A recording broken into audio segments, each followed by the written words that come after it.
Tanya for the 10th of Teves is in Pedic Tes on page 26. The number at the bottom of the page is 36, and we are on the last line on the page. The Alter Rebbe describes how the godly soul rests primarily in the brain, and from there it spreads to all the body, throughout the body, including also to the right side of the heart. The animal soul, its resting place is primarily in the heart, in the left side of the heart, and from there it spreads to the rest of the body, including also rising to the mind to produce there unholy thoughts and to use the intelligence in order to pursue and fulfill its desires. The bottom of the page.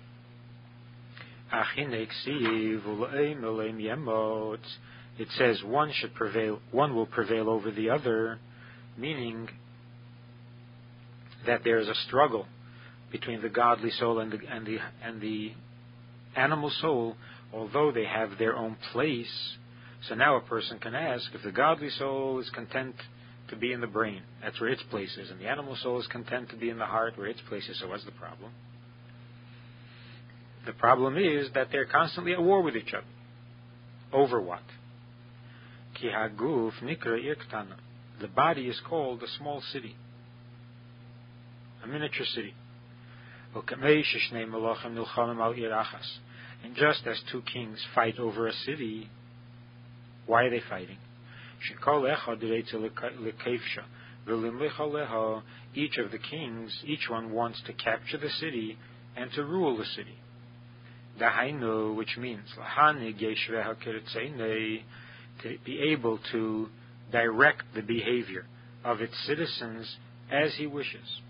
A king wants to rule over a city so that he can govern the behavior of the people.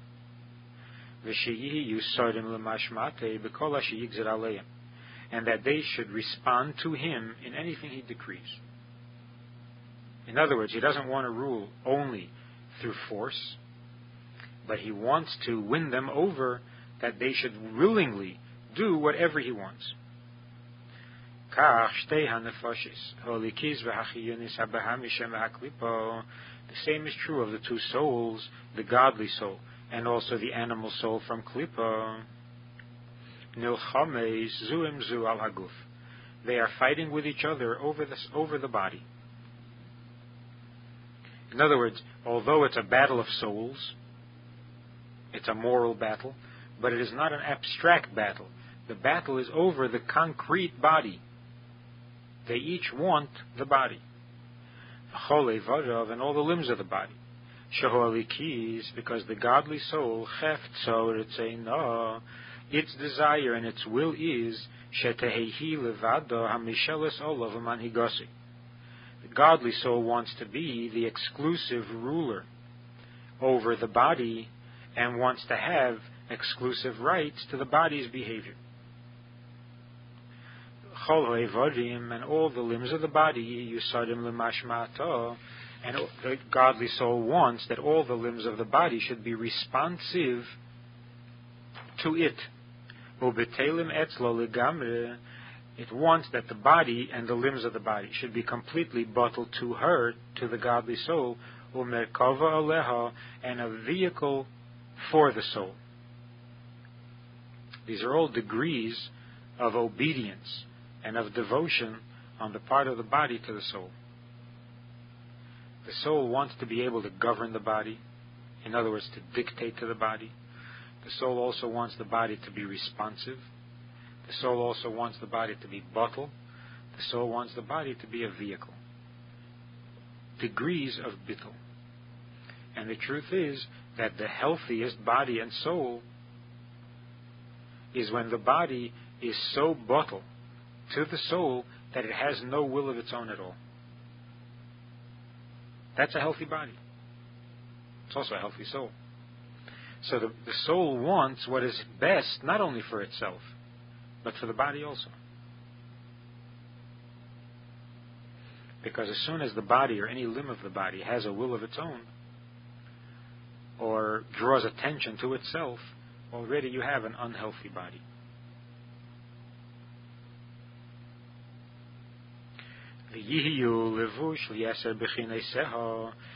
The godly soul wants that the the limbs of the body should be garments to the 10 powers of the soul.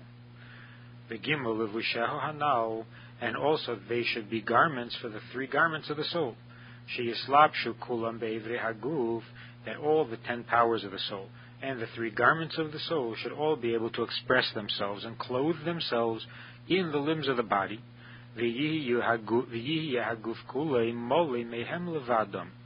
And that the body should be completely full of the godly soul alone, of the powers of the godly soul and the garments of the godly soul. And a stranger should not trespass into the body, God forbid, just as the king does not want trespassers in his country, in his kingdom.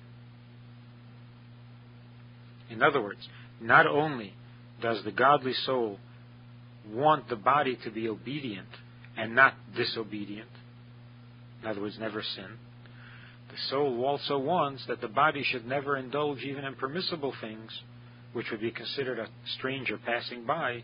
It's not a sin, but it's also not ours. It's a stranger.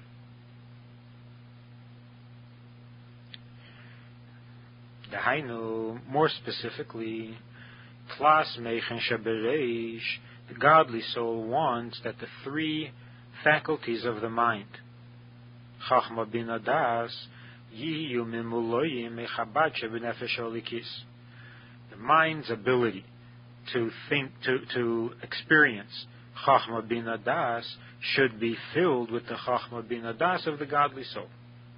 Shehi Chachmas Hashem Ubinosei, which means the Chachma of understanding God and the Bina of understanding God, to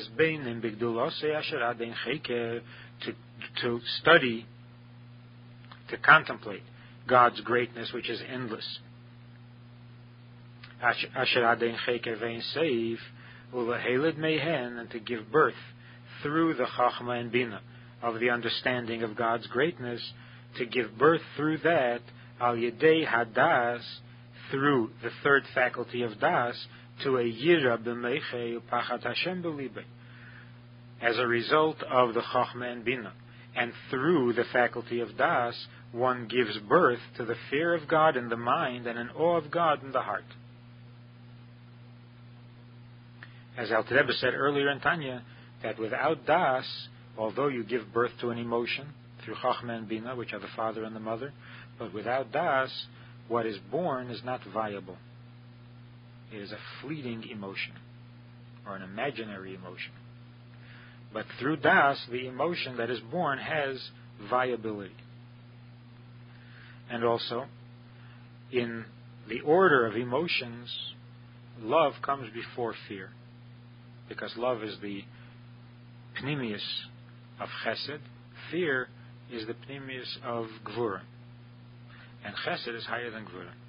But when the Alter Rebbe is talking about arriving through avodah, at arriving at an emotion and a feeling towards God, in our experience, we arrive at fear before we arrive at love, because we're working from the bottom. We're working our way up. So first we arrive at fear, and then we come to Ava.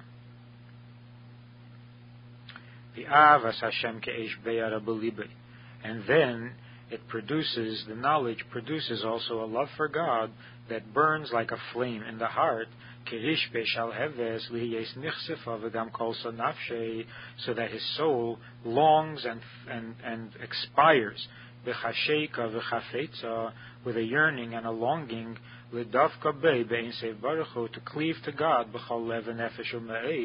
with all the heart, all the soul, and all the might, from the depths of the heart, which is in the right ventricle, on the right side of the heart. So that the inner heart is full of love, full and overfull, until it spills over and spreads also into the left side of the heart, and it weakens the unholiness, Yesed Hamayim Haroyim Sheba, which is the element of water.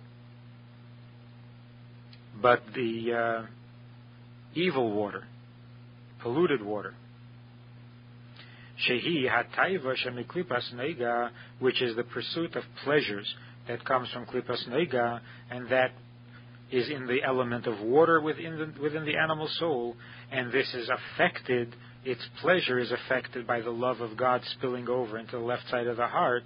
Lishanesa, it changes the animal soul, ulahafcha, and it transforms it, metainuge elam haze, li'avas Hashem. As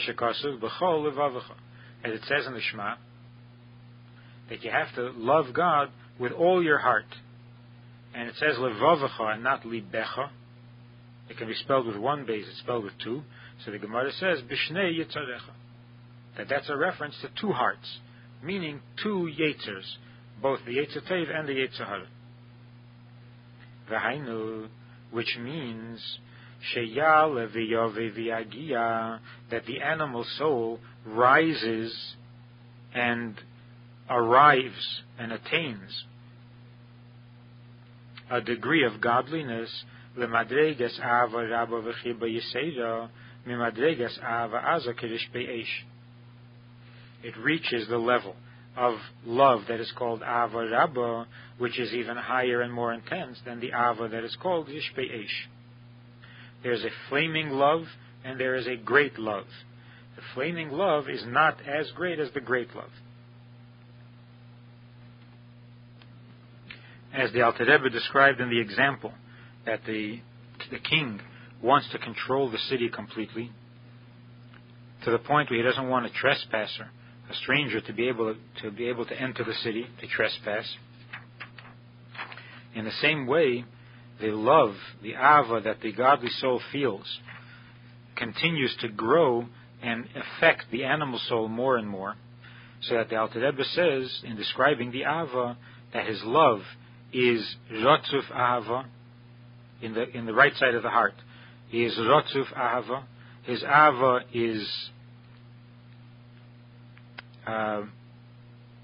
is complete in and of itself, but it still permits the possibility of another love existing alongside it.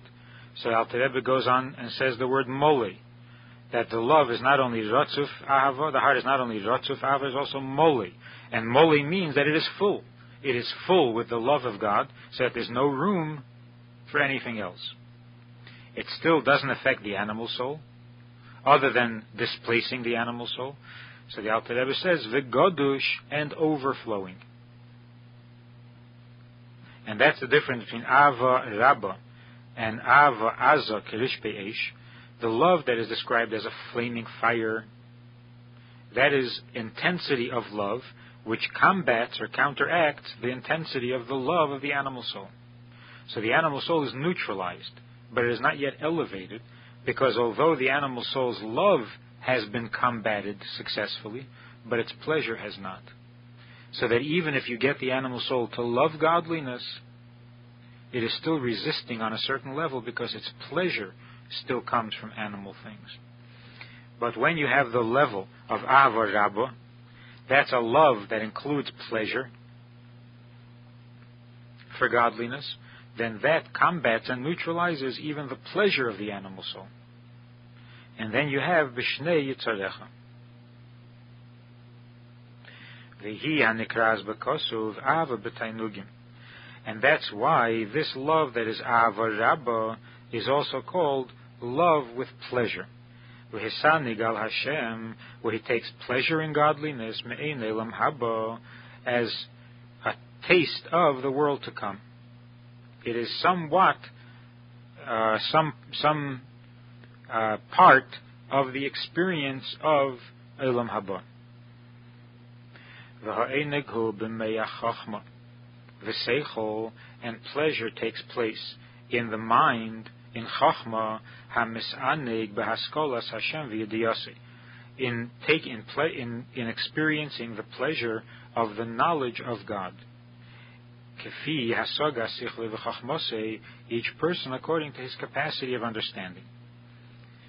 V'hu b'chinas hamayim v'zera ezerua, and this is the element of water and the seed that is planted b'gdushas nefesh holikis, in the holiness of the godly soul. hamahapeches l'teiv, which is able to transform to the good, as bechinas hamayim shebenefesh habahamis, the element of water which is in the animal soul. So since pleasure is experienced in the element of water, therefore the godly soul's pleasure, when it overflows into the left side of the heart, it transforms the pleasure of the animal soul, making the animal soul take pleasure in godliness as well. And the advantage of that, or the virtue in that, is that the animal soul takes more pleasure than the godly soul. Because when it comes to pleasure, the animal soul's main experience is pleasure. The animal soul can take pleasure from anything. Whereas with the godly soul, there's a time for pleasure, and there's a time for seichel, and there's a time for midas. So the animal soul, when it takes pleasure in godliness, it intensifies the pleasure in a mitzvah greater, more so than the godly soul's pleasure in a mitzvah. So when the animal soul is nepach l'teiv, he changes the element of water of the animal soul. Shemehen bo taivas tainugei elam hazeh mitchila, from this element of water, the animal soul gets its pursuit of pleasure, its need for pleasure in the first place.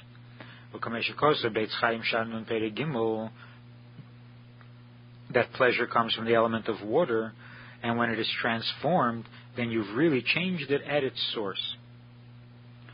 B'shem HaZayat, where he writes there in the Eitz Chaim, the name of the Zayat, Shehara nepach li'es tev gomur, that the evil is transformed and becomes actual good, k'mei yetzer tev mamash, just like the yetzer tev itself.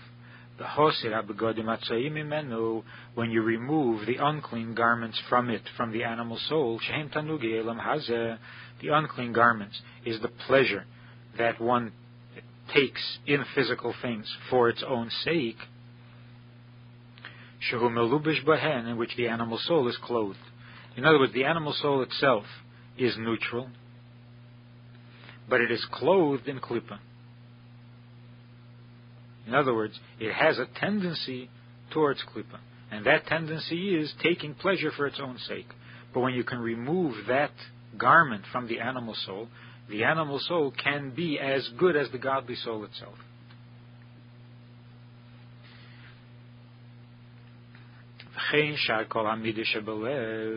The same is true also of all the other emotions in the heart, which are the branches, the offshoot of love and fear, which are the primary emotions. The godly soul wants that they should exist only for godliness, that he should love only God, fear only God, take glory only in God, and find victory in God, and so on.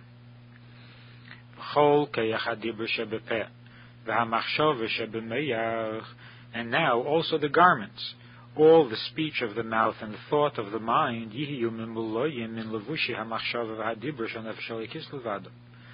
that these garments should be filled only exclusively with godly thought and godly speech. In other words, the speech and the thought of the godly soul.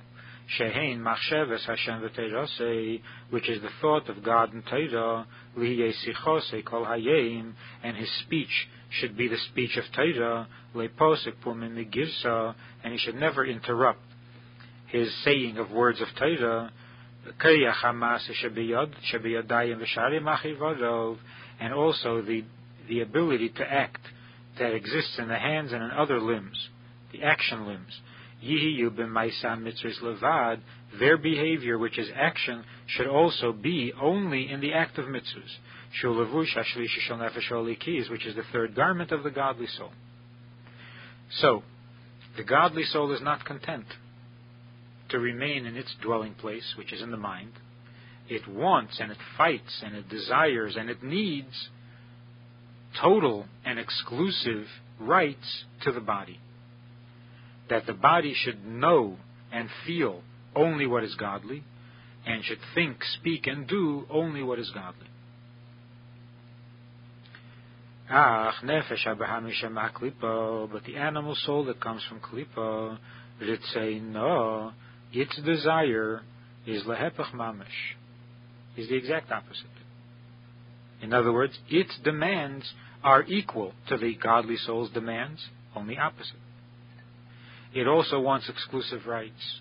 Its intelligence should fill the intelligence of the mind. Its emotions should fill the heart. Its speech should be the preoccupation of the mouth, and its thoughts should be the preoccupation of thought. And its acts should be the preoccupation of the act of the body. And so we have a battle going on between two kings, so to speak, fighting over the city, which is the body.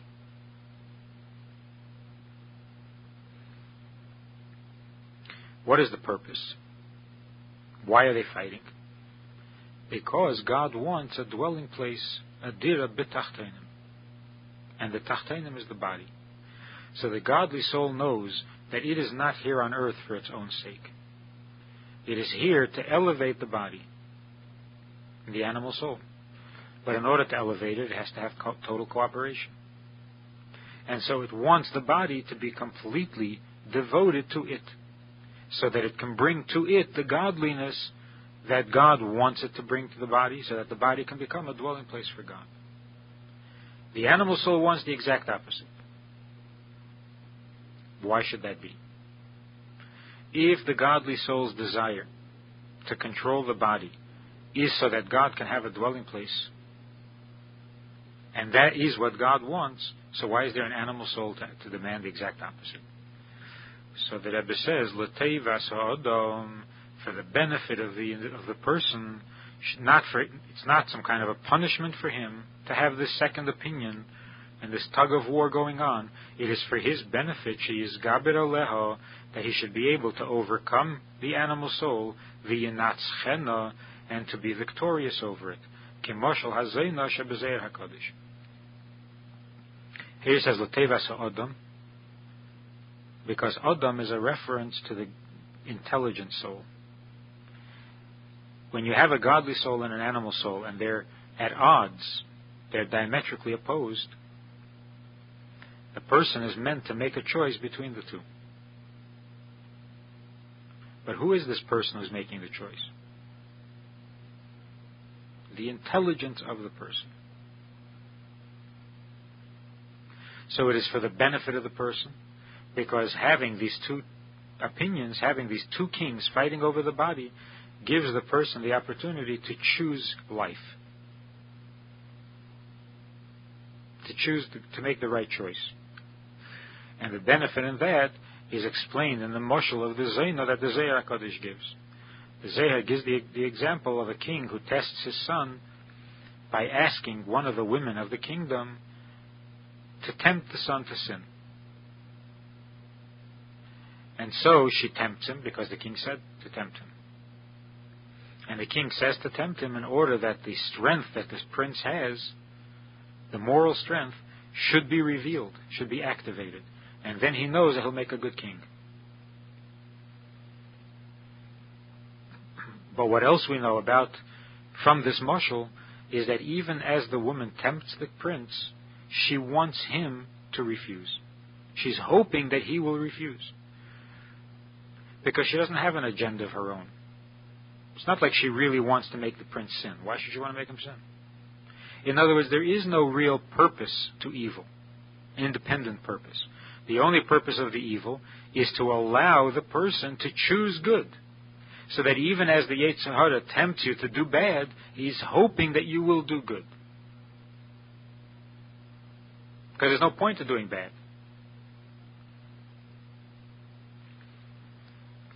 Only this Yetzer Hara, the Zohar is talking about the Yetzer Hara on the level of Atzilus. On the level of Atzilus, where everything is devoted to God, even the woman who is asked to tempt the prince is totally devoted to the king. And that's why in Atzilus there really is no temptation at all. Because even the tempter is devoted to God. But when it comes down to the second world, to the world of Bria, it becomes a little bit more of a temptation. Because in the example, to take the example a step further, the woman knows that she can't really tempt the prince. She knows the king, she's devoted to the king, she sees what the plan is. How can she really tempt him? So she goes and asks a friend of hers to do the tempting. And her friend has not seen the king. So the second woman contempt more sincerely, because she doesn't know what this whole plan is. But since she's a friend of this woman, something she knows. She knows a little bit. And therefore even her temptations are not real. So she goes and asks a third woman. And even that's not enough to ask a fourth woman. The fourth woman doesn't know from anything. She thinks she's really a Zayna. And that's the Yetzer Hara as we experience it here in this world. Ultimately, even our Yetzer Hara doesn't benefit from the sin. Even our Yetzer Hara doesn't really want to sin. But it's been so far removed from the original plan that it seems like it does. And that's why it's a real temptation. Otherwise it wouldn't be a test. And that's why when the Jew chooses to ignore the Yetzer Hara and to do the mitzvah, he literally has chosen on his own, he has chosen good.